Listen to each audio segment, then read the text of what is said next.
താഴെ കൊടുത്തിരിക്കുന്ന ഏത് പ്രസ്ഥാനവുമായി ശ്രീ കുമാര ഗുരുദേവൻ ബന്ധപ്പെട്ടിരിക്കുന്നു? ഉത്തരം ഓപ്ഷൻ ഡി പ്രത്യക്ഷരക്ഷ ദൈവസഭ. ഗാന്ധിജിയും അരാജകത്വവും എന്ന ഗ്രന്ഥത്തിന്റെ രചയിതാവ് ആര്? ഉത്തരം ഓപ്ഷൻ ബി ചേറ്റൂർ ശങ്കരൻ നായർ. 2024 തണ്ണീർത്തട ദിനത്തിന്റെ പ്രമേയം കണ്ടെത്തുക. ഉത്തരം ഓപ്ഷൻ സി തണ്ണീർത്തടവും മനുഷ്യക്ഷേമവും. 33.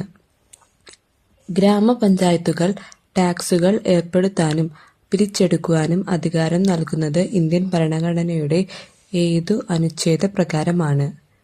ഇന്ത്യൻ ഭരണഘടനയുടെ ഏതു അനുച്ഛേദം പ്രകാരമാണ്? ഉത്തരം ഓപ്ഷൻ എ അനുച്ഛേദം 243H. 34. 18 വയസ്സിൽ താഴെ പ്രായമുള്ള കുട്ടികളുടെ സമഗ്ര ആരോഗ്യ സംരക്ഷണത്തിനുള്ള സേവനങ്ങൾ ഒരു കുടക്കീഴിൽ ഉറപ്പുവരുത്തുന്ന പദ്ധതി ഏത്? ഉത്തരം ഓപ്ഷൻ ബി ആരോഗ്യ കിരണം. 35. പെരിയാർ കടുവ സങ്കേതം വ്യാപിച്ചു കിടക്കുന്നത് ഏതൊക്കെ ജില്ലകളിലായിട്ടാണ്? ഉത്തരം ഓപ്ഷൻ